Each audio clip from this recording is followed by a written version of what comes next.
हरि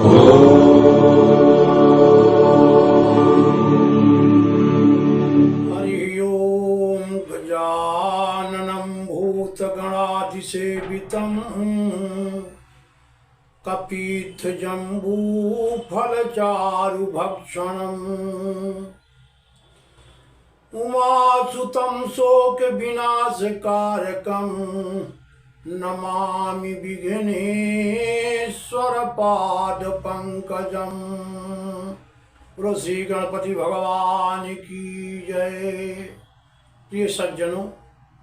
मैं पंडित राम शिवलोचन पांडे अपने हिंदू ज्ञान दर्शन चैनल में आप सबका बहुत बहुत स्वागत करता हूं। और आज हम चर्चा करना चाहेंगे आगे दीपावली का पावन पर्व आ रहा है। 12 नवंबर 2023 रविवार के दिन शास्त्रों के निर्णय के अनुसार दीपावली पर्व इसी दिन मनाया जाएगा। दीपावली के दिन सज्जनों, लक्ष्मी माता की कृपा चाहने पाने वाले को ब्रह्म मुहूर्त में जगना चाहिए और उठ करके स्नान आदि करके अपने नित्य नियम पूजा इत्यादि करके और पितृगणों की प्रसन्नता के लिए दीपावली के दिन पार्वण श्राद्ध संपन्न करना चाहिए। अमावस्या वैसे भी पितरों की तिथि है और पितृपक्ष में दीपावली वाले दिन तो पितरों का पार्वण श्राद्ध करने से पितरों की अपार कृपा हम पर होती है। और वैसे तो दीपावली के दिन माता लक्ष्मी की कृपा लक्ष्मी नारायण भगवान की रहती है और किसी भी समय अपनी सुविधा के आधार पर पूजा किया जा सकती है, पूजा किया जा सकता है। पूजन का दीपावली का सारा समय पूजन के लिए बढ़िया है। फिर भी जो लोग विशेष मुहूर्तों में पूजन करना चाहते हैं उनके लिए जो दिन का समय है इस वर्ष 12 नवंबर 2023 का, उसमें चौघड़िया के हिसाब से शुभ लाभ चर और अमृत की चौघड़िया ये दिन में शुभ रहेंगी। और दिन के समय में वृश्चिक लग्न भी आएगी, तो वृश्चिक लग्न भी स्थिर लग्न होगी। तो क्रमशः सबसे पहले दिन में दीपावली वाले दिन 12 नवंबर रविवार को वृश्चिक लगन आएगी, बाद में कुंभ लगन आएगी, सायंकाल के समय में लगभग 10 लगन आएगी और फिर रात्रि 12 बजे के बाद सिंह लगन आएगी। ये चारों लग्नों को स्थिर लग्न कहा जाता है और इन लग्नों में भी माता लक्ष्मी की पूजा का उत्तम समय श्रेष्ठ समय माना जाता है, शुभ समय माना जाता है दीपावली के दिन माँ की पूजा का। और दीपावली के पूजन के लिए सायंकाल के समय, दिन में तो जो लोग अपनी दुकान में करेंगे या अपने प्रतिष्ठानों में करेंगे, अपनी कंपनियों में करेंगे, उनके लिए फैक्ट्रियों में करेंगे, उनके लिए तो इन समयों को देखना चाहिए। शुभ अमृत चर और लाभ की चौघड़ियाँ और वृश्चिक लगन और कुंभ लगन।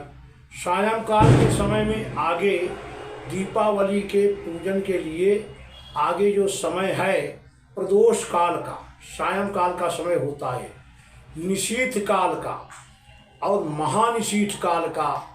ये समय भी माता लक्ष्मी के पूजा के लिए दीपावली के दिन बड़े बड़े श्रेष्ठ और शुभ माने जाते हैं। अब इनका मैं टाइम टू टाइम आप लोगों को इसलिए नहीं बता रहा कि पूरे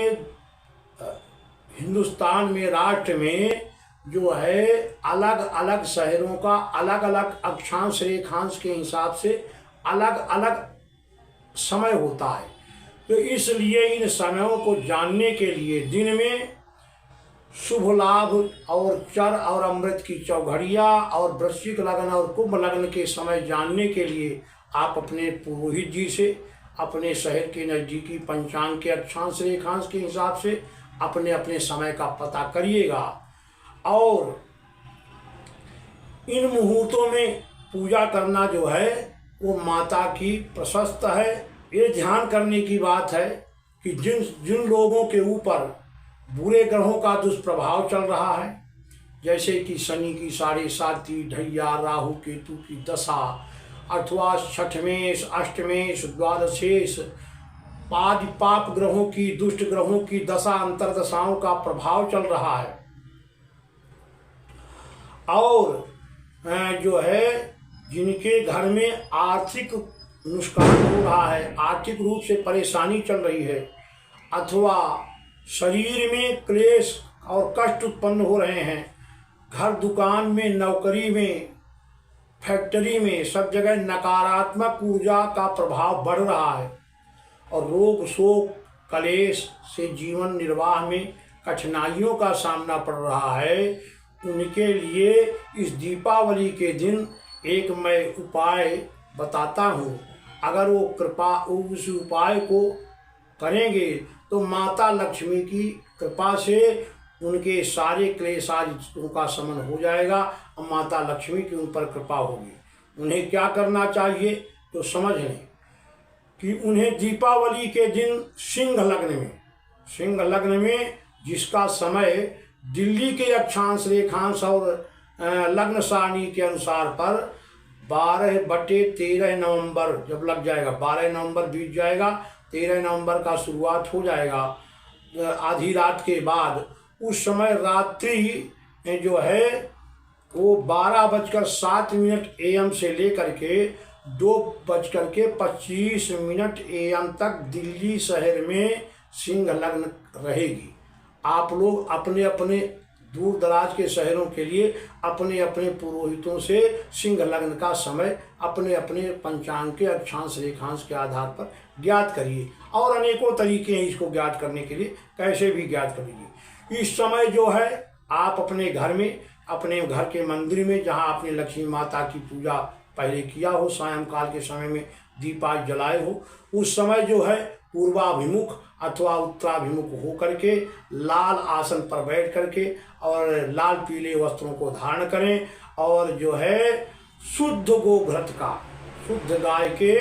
घी का एक सुंदर दीपक जला करके, अगर संभव हो तो किसी वैदिक विद्वान ब्राह्मण को बुलाइए और पंडित जी के द्वारा श्री सूक्तम, लक्ष्मी सूक्तम और कनक धारादि स्तोत्रों का पाठ करवाएं, और स्वयं अगर पंडित जी ना भी उपलब्ध हों,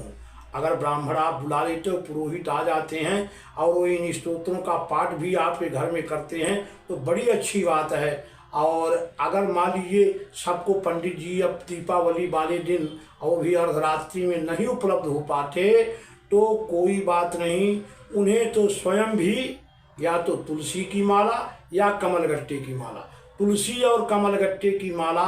होनी चाहिए, और सबसे पहले शुद्धासन पर बैठकर पूर्वाभिमुख उत्तराभिमुख लक्ष्मी नारायण कुबेर और नवग्रहादि देवी देवताओं की पूजन कलश लक्ष्मी कृष्ण का सब करने के पश्चात आप दीपक के सामने दृष्टि रखते हुए, अपने दीपक को गोघृत के दीपक के सामने दृष्टि रखते हुए और अथवा माता लक्ष्मी के विग्रह स्वरूप का दर्शन करते हुए और गणेश जी के विग्रह स्वरूप का दर्शन करते हुए सबसे पहले आप माला तुलसी की होनी चाहिए अथवा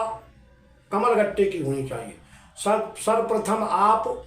ओम गं गणपतये नमः इस मंत्र की एक माला जप कर लें। उसके पश्चात फिर ओम धन धान्याधिपतये कुबेराय नमः, फिर से सुन लें, ओम धन धान्याधिपतये कुबेराय नमः इस मंत्र की भी एक माला, और उसके पश्चात ओम नमो भगवते वासुदेवाय अथवा ओम नमो नारायणाय, इन दोनों में से किसी एक मंत्र की एक माला का जप करें। उसके बाद फिर माता लक्ष्मी का मंत्र जपना शुरू करें। ओम श्रीं ह्रीं श्रीं कमले कमलालये प्रसीद प्रसीद श्रीं ह्रीं श्रीं ओम महालक्ष्मी नमः। दोबारा सुन ले इस मंत्र को, ओम श्रीं ह्रीं श्रीं कमले कमलालये प्रसीद प्रसीद श्रीं ह्रीं श्रीं ओम महालक्ष्मी नमः। इस मंत्र की कम से कम 21 माला जप करें, और 21 माला जप करने के पश्चात फिर माता के लिए आहुति हवन करें, आरती करें, माता को पुष्पांजलि दें और माता को प्रसाद आदि निवेदित करें, पुष्पांजलि समर्पण करें और माता की प्रदक्षिणा मानसिक रूप से, प्रदक्षिणा नहीं हो सकती जिस स्थान पर, मानसिक रूप से प्रदक्षिणा करें और माता से प्रार्थना करें। ऐसा करने से भगवान श्री लक्ष्मी नारायण की आपके ऊपर कृपा होगी, आपके सारे बुरे ग्रहों के दुष्प्रभावों की शांति हो जाएगी, आपके घर और दुकान फैक्ट्री आदि के स्थान की नकारात्मक ऊर्जा की शांति हो जाएगी और आपके व्यवसाय इत्यादि में और प्रतिष्ठान, व्यवसाय, ऑफिस, दफ्तर इत्यादि में एक नई सकारात्मक ऊर्जा का उद्भव होगा और आपके शरीर के उत्पन्न रोग और क्लेशों की शांति हो जाएगी और आपके घर में धन धान्य और सुख समृद्धि बढ़ जाएंगे। ये सब से आप संपन्न हो जाएंगे। ये मैंने लोक मंगल के लिए अपने अनुभूत किए हुए, पहले से प्रैक्टिकल किए हुए और अनुभूत किए हुए इस सिद्धांत को मैंने आप लोगों के लिए, समाज के हित के लिए, लोक कल्याण के लिए बताया। इस यहाँ तक जो है आप लोगों ने ये वीडियो को देखा, इसके लिए आप सबका बहुत बहुत धन्यवाद और बोलो श्री लक्ष्मी नारायण भगवान की जय। हरि ओम।